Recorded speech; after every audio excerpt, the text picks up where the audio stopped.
এই তুমি কম্বলের ভিতরে কেন কেন মামি? আমি কি তোমার পর মানুষ? আমি কি তোমার বিছানায় ঘুমাতে পারি না? তুমি তো আমার মায়ের মতো। আর মায়ের সাথে থাকলে কি অপরাধ? আমি সেই কমবয়সী ছেলের কথা শুনে অবাক হলাম। আরে তাই বলে তুমি কম্বলের ভিতরে চলে আসবে? ছেলেটি বলল, আমি আমার মা যদি বেঁচে থাকত তাহলে কি আমাকে তাড়িয়ে দিত? আমার খুব শীত লাগছে, তাই আমি চলে আসলাম। গত বছর মায়ের সাথে থেকেছি, এখন আমার একা ঘুম আসে না। তারপর তার এমন এমন কথা শুনে আমার খুব কষ্ট লাগল। তারপর আমি তাকে আমার বিছানায় থাকতে দিলাম। রাত যখন গভীর হল তখন সেই 11 বছরের ছেলেটি আমার সাথে। বন্ধুরা, মূল ঘটনাটি শুরু করার পূর্বে তোমাদের কাছে একটা রিকোয়েস্ট, তোমরা যারা এখন আমার চ্যানেলটিকে সাবস্ক্রাইব করেননি তারা আমার চ্যানেলটি সাবস্ক্রাইব করে পাশে থাকবে। এবার মূল ঘটনাটি শুরু করি। আমি যাকে বিয়ে করেছিলাম, মানে আমার স্বামীর একটা 11 বছরের মামাতো ভাই ছিল। সেই 11 বছরের মামাতো ভাইটা আমার দিকে এক অন্যরকম দৃষ্টিতে তাকিয়ে থাকত, যেন আমার কাছে আর কিছু চাওয়ার। কিন্তু একদিন হঠাৎ ছেলেটি বলল, আমাকে আপনি গোসল করিয়ে দিবেন। আমি ভাবলাম তার বয়স 11, সে নিজেই গোসল করতে পারে, কিন্তু আমাকে দিয়ে গোসল করাতে চায় কেন? ছেলেটি কান্না করে বলল, আমার মা থাকলে আমাকে টিকিট গোসল করিয়ে দিত। তার কথা শুনে আমার কিছুটা তার প্রতি মায়া হল। তারপর একদিন গভীর রাতে ছেলেটি আমার কম্পনের ভিতরে আসে। তারপর কি ঘটেছিল তা জানতে ভিডিওটি শেষ পর্যন্ত দেখতে থাকুন। আমার নাম সেতু, আমার স্বামীর নাম রুবেল। আমি কিছুদিন যাবত লক্ষ্য করছি আমার রুমে প্রতি রাতে 11 বছরের একটা ছেলে আমার রুমে ঢুকে। সেই কম বয়সী ছেলেটি আমার সাথে কি করতে চায় এবং আমার কাছে কি চায়, কিন্তু আমি চোখ মেলে তাকাতেই আমি আর তাকে দেখতে পাই না। কিন্তু দরজা জানালা তো ভিতর থেকে লাগানো, তাহলেই রুমে কিভাবে আসলো সে? ছেলেটি তখন সেখানেই দাঁড়িয়ে আছে। সে তো ভাবল কি ছোট্ট বালকটি আমার রুমে কি করছে? সে তো এইভাবে তার পিছনে থাকা বেড সুইচটা অন করে এবং যেই সামনে তাকালে দেখে যে তার এখন রুম সম্পূর্ণ খালি, কেউ নেই তার রুমে। কিন্তু একটু আগেই যাকে দেখতে পেল সে কে ছিল তাহলে? ভাবতেই যেন সে তো খুব ভয় পেয়ে যায়, তার শরীর ঘামতে থাকে। এটা এমনিতেই শীতের মৌসুম। সেতুর কপাল বেয়ে ঘাম পড়তে থাকে। সে ভাবল এটা কোনো ভূতের মতো। পাশের রুমেই তার বাবা মা ঘুমিয়ে আছে, চিৎকার দিলে হয়তো এখনই উঠে আসবে। কিন্তু সবচেয়ে বড় কথা হচ্ছে, এটা যদি আমার বিভ্রান্তি হয়ে থাকে তাহলে সবাই আমাকে নিয়ে উপহাস করবে, কেননা আমি একজন ডাক্তার। তার কাছে ভূত বলতে কিছুই নেই এখানকার যুগে। আর মাত্র কয়েকদিন পর সে নিজেই নিজের হবু স্বামী রুবেলের সাথে একটা ছোট্ট ক্লিনিক খুলতে যাচ্ছে। রুবেল নিজেও একজন ডাক্তার। তাদের প্রেম 2 বছর আগে শুরু হয়েছে, যখন তারা মেডিকেলের সেকেন্ড ইয়ারে পড়ে। সেতু পড়াশোনায় খুবই তীক্ষ্ণ মেধাসম্পন্ন ছিল, কিন্তু ক্লাসের বাইরে সে কারো সাথে একটা কথাও বলতো না, সবসময় যেন মনমরা হয়ে থাকত। কিন্তু রুবেল মনে মনে সেতুকে খুব ভালোবাসত। যদিও অনেকবার সেতু রুবেলকে রিজেক্ট করে দিয়েছিল, কিন্তু রুবেলও ছিল নাছোড় বান্দা। সেতুতে ভালোই ভেসে যাচ্ছিল। ফলশ্রুতিতে সব গল্পের শেষের মতো এক সময় সেতু রুবেলের কাছে হেরে যায়। এদিকে বর্তমানে সেতু রুমে কাউকে না পেয়ে কিছুটা হতভম্ব হয়ে যায়। তাই এতক্ষণ ভাবনার জগতে ডুবেছিল। তার ভাবনার বিচ্ছেদ ঘটে। একটা অদ্ভুত রকমের বিড়ালের আওয়াজ। বলে রাখা ভালো, এই বিড়ালটা 11 বছরের ছেলেটি আমার রুমে বিড়াল ছেড়ে দিয়েছিল, আমাকে হয়তো ভয় দেখানোর জন্য। এর মাধ্যমে ঘাড় ঘুরিয়ে একটু নিচে তাকাতেই দেখল কালো রঙের একটা বিশাল সেতুর দিকে তাকিয়ে আছে।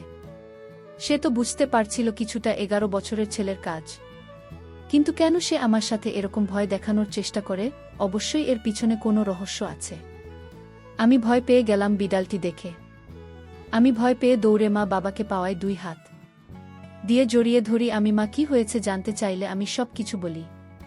মা বাবা দুইজনই সেতুর রুম দেখার জন্য আসে, কিন্তু তারা সেই ছেলেটি কিংবা সেই বিড়ালটি কোনোটিকে খুঁজে পায় না। জানালাও লাগানো, তাই তারা এক প্রকার নিশ্চিত হয়ে যায় যে তাদের মেয়ে দুঃস্বপ্ন দেখেছে। মা বাবা আমাকে বুঝিয়ে চলে গেল। রুমে শুধু বসে রইলাম আমি। চারদিকে আবার নিজের 2 চোখ বুলিয়ে নীল মন্দিরের সব কিছু দেখতে লাগল। সে তো নিজেও বুঝে নিল যে এটা শুধু তার দুঃস্বপ্ন ছাড়া কিছুই ছিল না। তাই সে নির্বিঘ্নে আবার শুয়ে পড়ল। পরের দিন সকালে সেতুর ঘুম ভাঙে রুবেলের ফোনে। এটা যেন এখন রুটিন হয়ে গেছে। রোজ সকালে সেতুর ঘুম ভাঙানোর দায়িত্বও যেন রুবেল নিজেই নিয়েছে। সেতুর পাশে থাকা ফোনটা তুলতেই রুবেল বলতে লাগল, কি করো তুমি? এই তো বিছানায় শুয়ে শুয়ে চাঁদ দেখি।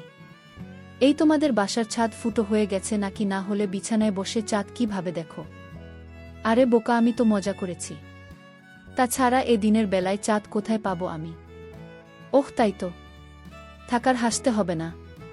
কি বলবে বলো, আমার ফ্রেশ হতে হবে। চলো না আজ আমরা দেখা করি। কতদিন হয়ে গেল দেখা করি না। দেখা হলে গল্প করতে পারবো, মনটা হালকা হবে। শুধু ফোনে কথা বলার সময় পার করে দিই। পরশুদিন ও তো দেখা করলাম, আর আগামীকাল কালই তো আমাদের বিয়ে। ওহ বুঝেছি, দেখেছ আমাদের মনের কত মিল। আমি কি বোঝাতে চেয়েছি তুমি বুঝে ফেলেছ। ঠিক আছে আসব এখন, বাই। বলেই সে তো ফোনটা কেটে দিল। ফ্রেশ হয়ে খাবার খেয়ে নিয়ে বেরিয়ে পড়ল যেখানে রুবেলার সেতু রোজ দেখা করে আসছে। সে তোদের কোনো গাড়ি নেই, তাই সেতু রিকশা ব্যবহার করছে। পার্কের সামনে নামতে দেখে রুবেল দাঁড়িয়ে আছে। দুইজনে মিলে ভিতরে গিয়ে বসে গল্পগুজব করছে। হঠাৎ করে সেতুর নিজের ভিতর কিছুটা অস্থিরতা অনুভব করতে থাকে।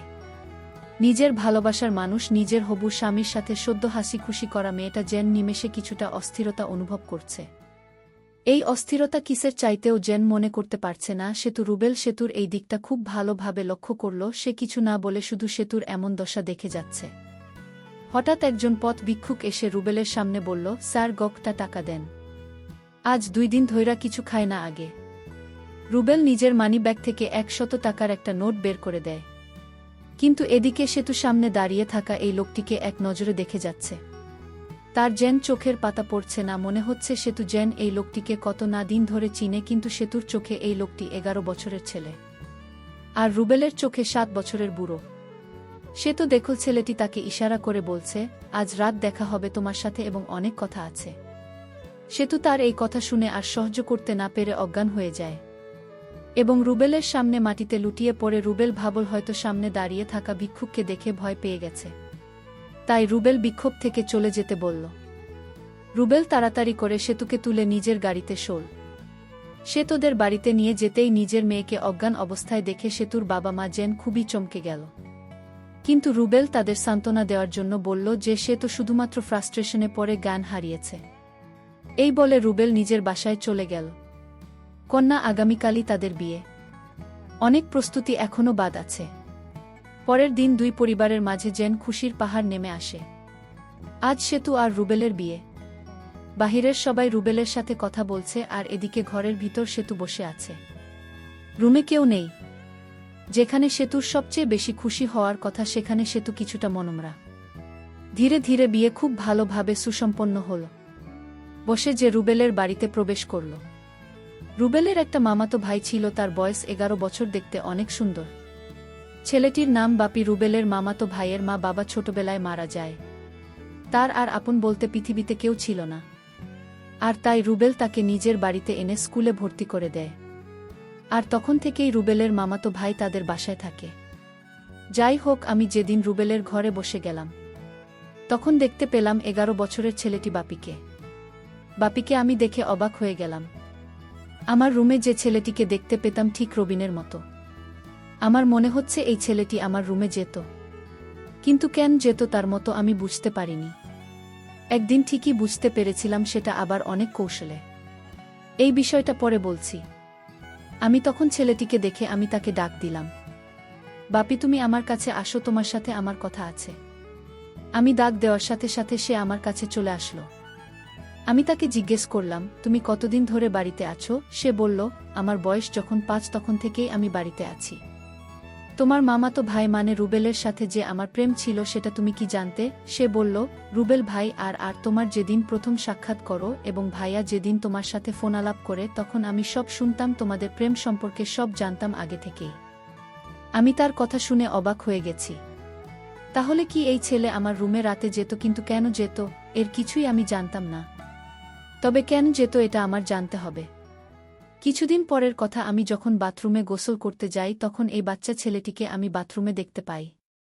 আমি যেদিকেই যাই শুধু তাকেই দেখতে পাই।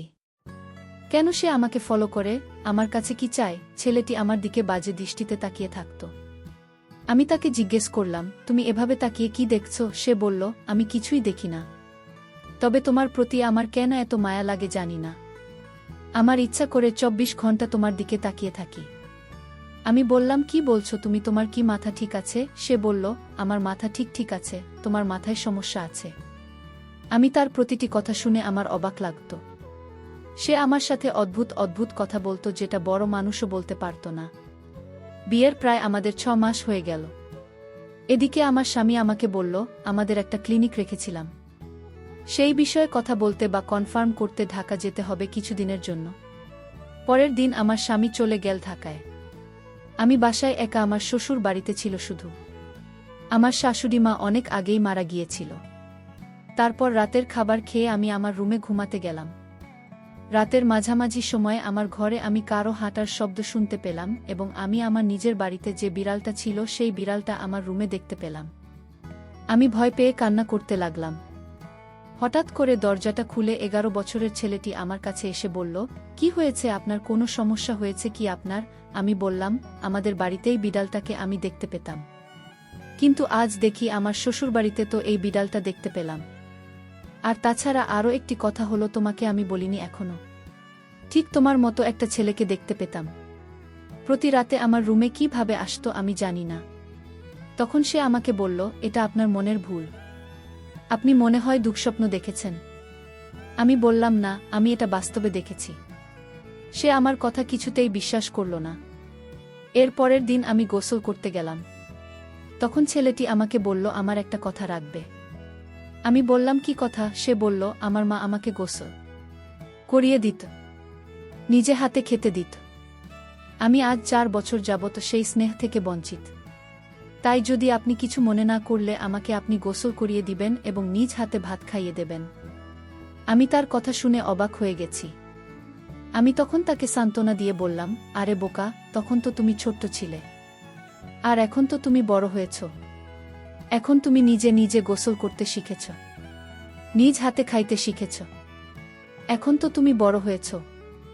আমার কাছে তার এই চাওয়াটা আমার কাছে যেন অদ্ভুত লাগল।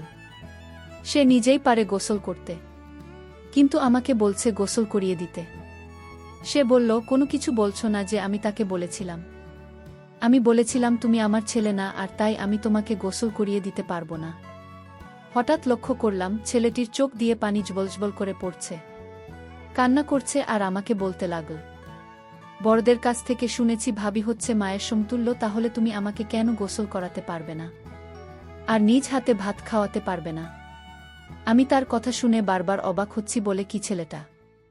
আমি তাকে বলেছি, ঠিক আছে, আমি তোমার সব কথা শুনব, তার আগে তোমার একটা সত্যি কথা বলতে হবে। সে বলল, আমি কোনো দিন কারো সাথে মিথ্যা কথা বলিনি, আর বলবো না। আপনি বলেন, কি বলবেন? তখন আমি তাকে জিজ্ঞেস করেছিলাম, আমার বাড়িতে রাতে তুমি কি আমার ঘরেই বিড়ালটি ছেড়ে দিতে এবং তুমি কি আমার রুমে যেতে? তখন সে বলল, আমি যেতাম। তার এই কথা শোনার পর আমার সারা শরীর ভয়ে কাঁপতে লাগল।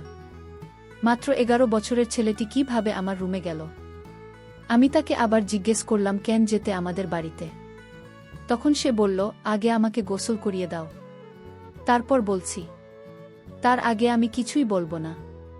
তার একটাই কথা, তাকে গোসল করিয়ে দিতে হবে। আমি তাকে সন্দেহ করতে লাগলাম আর ভয় করতাম, কারণ তার যে কোনো উদ্দেশ্য আছে। আমি মনে মনে একটা সিদ্ধান্ত নিলাম তাকে পরীক্ষা করার জন্য। আমি তার মনের উদ্দেশ্য তা জানার জন্য আমি তাকে গোসল করাতে রাজি হলাম। আমি তাকে গোসল করাতে নিয়ে গেলাম। গোসল করার সময় সে কান্না করতে লাগল আর বলতে লাগল, আমার মা বেঁচে থাকলে হয়তো তোমার মতো এভাবে গোসল করিয়ে দিত। 11 বছরের সেই ছেলের কথা শুনে আমি অবাক হতাম। ঠিক আছে, আজ তো তোমায় গোসল করিয়ে দিলাম, তোমার কথা রাখলাম। এখন বলো, এই বিড়াল এবং আমার ঘরে তুমি কিভাবে যেতে? তখন সে যে কথাটা বলল তা শুনে আমার মনে হলো আমার দম বন্ধ হয়ে আসছে। সে বলল, আমার মা মারা যাবার পর আমি আমার মায়ের জন্য কান্না করতাম। আমি আমার মাকে কিছুতেই ভুলতে পারতাম না। আমার মায়ের মুখখানা সবসময় চোখে ভেসে উঠত। আমার রাতে ঘুম আসত না। আমি মামার কোনো কথা শুনতাম না। আমি এদিক সেদিক চলে যেতাম। তখন মামা আমাকে একজন সাধু বাবার কাছে নিয়ে চলে। সাধু বাবা আমায় দেখে বলল, এই ছেলে তার মায়ের জন্য পাগল। সে যদি তার মাকে দেখতে না পায় তাহলে কিছু দিনের ভিতরে পাগল হয়ে যাবে। মামা বলল, তাহলে এখন উপায় কি? সাধু বাবা তখন বলল, ওকে আমি একটা পোষা বিড়াল দিব। আর এই বিড়ালটি যার ঘরে থাকবে সেই ঘরে অবিবাহিত মেয়েটিকে সে তার মায়ের মতো দেখতে পাবে। সাধু বাবা তখন আমার মা আমাকে এই বিড়ালটি দিল এবং বলল যে এই বিড়ালটি যার বাড়িতে রাখবে সেখানেই তার মাকে দেখতে পাবে। মামা তখন এই বিড়ালটি দিয়ে আমায় বলল, আমার সন্তান মানে আমার মামাতো ভাই যাকে বিয়ে করব তার বাড়িতে রেখে আসো। আমি তাই করলাম। এরপর থেকে আপনারা দেখতে মায়ের মতো লাগে। তাই আপনাকে দেখার জন্য আপনার রুমে যেতাম, কারণ আপনি তখন আমার চোখে মায়ের মতো হয়ে গিয়েছিলেন। তাই আপনার মায়া আমি কিছুতেই ভুলতে পারিনি। আর মায়ের কিছুটা অভাব পূরণ করার জন্য আমার মামাতো ভাই আপনাকে বিয়ে করে, কারণ গুণী লোকেরা বলতো ভাবি মায়ের মতোই হয়। আর তাই আপনাকে এ বাড়িতে বিয়ে করে আনা হয়েছে। হয়তো এই সম্পূর্ণ প্ল্যান আমার ছিল, শুধু আমাকে ভালো রাখার জন্য। আমি তার কথা শুনে অবাক হয়ে গেলাম এবং তাকে আমি মায়ের মতো স্নেহ করা শুরু করলাম। হু